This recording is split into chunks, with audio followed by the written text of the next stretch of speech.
ng criminology, pero hindi po ako pulis ngayon. Maaaring tinadha po ng ating Panginoon upang inyo ako ay makasama ngayon. Mga kababayan, nanginginig po ako sapagkat alam naman po natin kung gaano ho kalaki ang nangyayaring korupsyon sa bansa po natin. Hindi po natin pag-uusapan ang sino mang o mga personalidad. Pag-usapan po natin yung mga sangkot sa mga korupsyon ngayon sa bansa natin.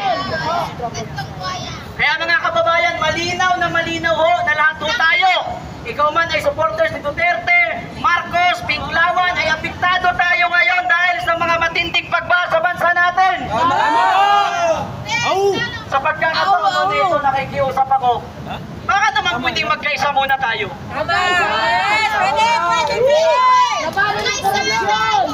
Alam nyo, mga kababayan, kaya sinabi ko, mahal po natin yung mga pulis natin. Sapagkat ang kanila pong tungkulin is to serve and to protect. Para po sa atin yan.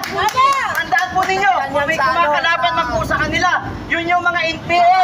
At hindi po tayo yun. Kaya huwag po natin, sumunod po tayo kung ano po sapagkat yan po ay trabaho lamang nila. At utos lamang sa kanila na nakakataas po sa kanila. Mali po natin, kasama po natin yan. At even sila po ay nakakaramdam ng matinding korupsyon sa ating pong bansa ngayon sa pamumuno po ni Bongbong Marcos. Malinaw mga kababayan, malinaw na malinaw Diba? Sa investigasyon sa Senado, nung pinupok na po si Martin Romualdez and si Saldico. Bakit gano'n? Doon nagkaamilan doon sa Senado. Bakit nagrikudon doon sa Senado? Diba? Dapat doon, ang inamin si Martin Romualdez, si Saldico, pero yung binalasa doon po sa Senado. Malinaw naman mga kababayan. Malinaw naman ano ang pinakadahilan kung bakit pinalitan po nila si Senate President Escudero. Ganito lang yan Actually, si Senate President Escudero, collateral damage lang yan. Ang gusto talaga nilang palitan si Marcolita sapagkat ito yung nag-iimbestiga dyan sa mga flood control na yan. Mga kababayan, nakakagalit na po sapagkat mayaman po yung Pilipinas sana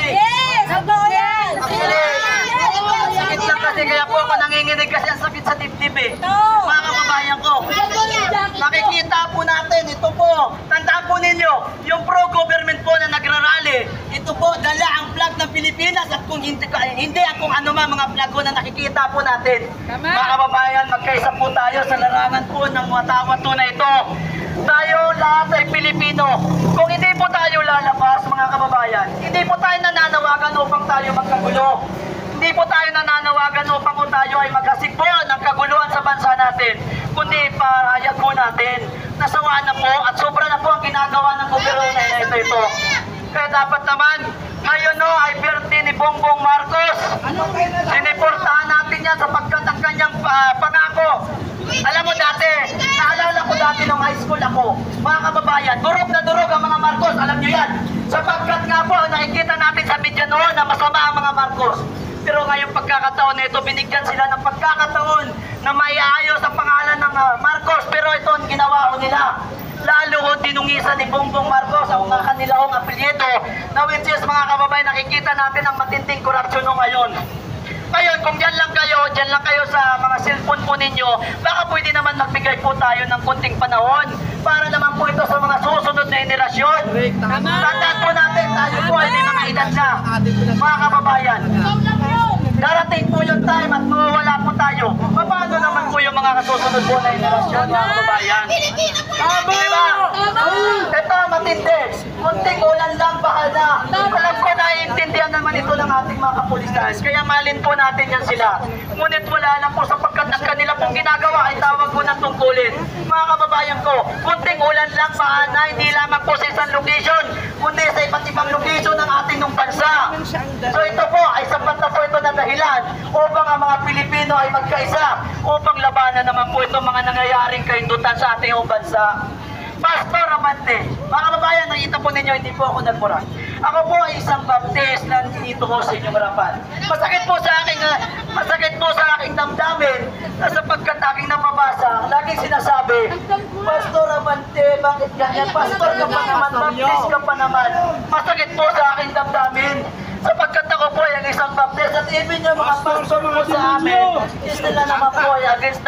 Kung nanonood man po ang kapastoran Kabisayaan, dito po sa Katagalogan. Ako po nagsalita dito sapagkat bilang Pilipino at nakikita naman po natin mga kapatid, si Pastor Abante, isipin po ninyo, nandito ang baka naman po unahin ninyo, nandito ang baka sa NCR, gusto mong imbestigahan yung Mindanao. Bakit naman ganon? Ayan o, minumulto ka na, kunting ulan lamang ay nagkakaroon ng matinding pagbaha dyan sa may Maynila. Even yung sitio ng Maynila, pinapasok na ng baha. So bakit yan? Unahin muna yan, Pastor Abante. Malaki ang pag-alang ko sa mga pastor, mga kababayan. Ngunit sinasabi din naman ng Bible na hindi po lahat na nagpapakilalang servant of God ay dapat po nating paniwalaan. Sapagkat marami po diyan ay mga tinatawag po sa Bible na bulaang propeta. Kaya si Pastor Abante, hindi ko siya hinusgan, ngunit ito po lang mga kababayan na aking sinasabi, maaaring matawag po natin siya na bulaang propeta. Tandaan po natin, ano po ang sinabi ni Pastor Abante? Dapat daw pangalanan ni Mayor Magalog ang mga congressman na tinatawag po doon na nabanggit or sangkot nito po sa mga anomalya na ito. Pero ano nangyayari? Hindi po nila pinapadala ng imbitasyon si Mayor Magalog, mga kababayan. Diba? So malinaw po na malinaw itong si Pastor Abante. Sabi niya, pangalanan ni Mayor Magalog upang hindi umano nadadamay ang katulad nilang matitino. Ngunit si Pastor Abante, hindi naman po nanalo. Mga kababayan ko, malinaw po yan. Hindi po yan utos po ng ating Panginoon. Sapagkat po ang sa Bible, ang ayon po sa sinabi, yung po ang ipinoto. Pero si Pastor Abante, appointed sa liya ng Comelec. Diba? So dapat po, ito naman si Saldico, nabanggit na si Saldico, tago-tago na sa ibang bansa. Samantalang noon, grabe ho sila kumakabila. Ngayon, nakikita po natin mga kababayan, kaya magkaisa po tayo para naman po ito sa mga susunod po na henerasyon. Maraming salamat po. At ito po, mga kababayan, last na lang po. Bibitawan ko na to. Mga kababayan, last na lang. Sabi nga may pinapanood ako na isang attorney, sinasabi niya, nakanood pa man, alam natin, when later sa Bongbong Marcos. Kapag ka ang isang pinuno ay quit, ang kanyang nasasakupan ay nagkakawatak-watak.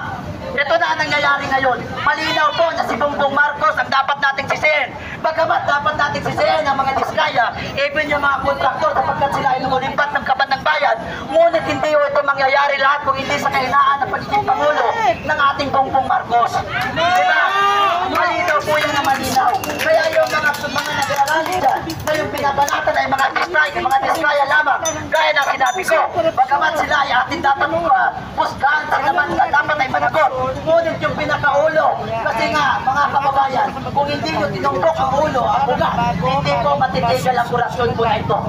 Tama! Diba? Kung diskaya lamang ang kani ating tuturusin, papaano naman? Kung ang mga diskaya ay uubod ng yaman, papaano naman yung mas mata na nakakataas dito?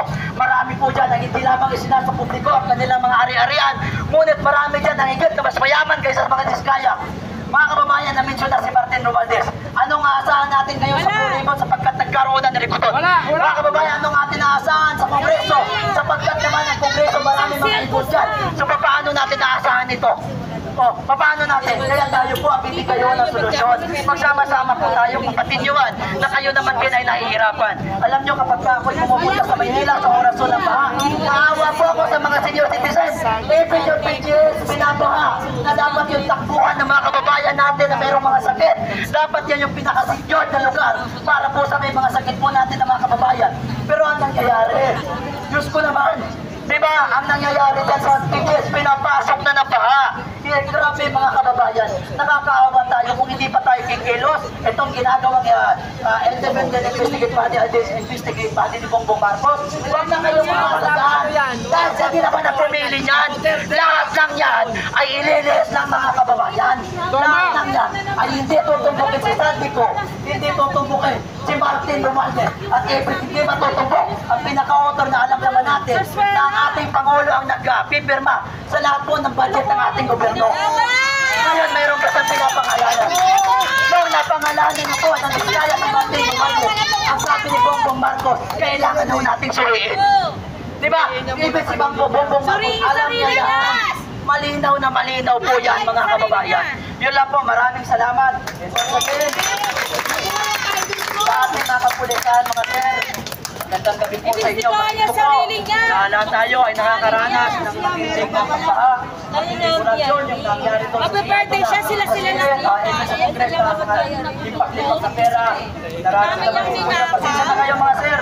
And paano namin kayo magandang gabi and sa ating pong mga kababayan.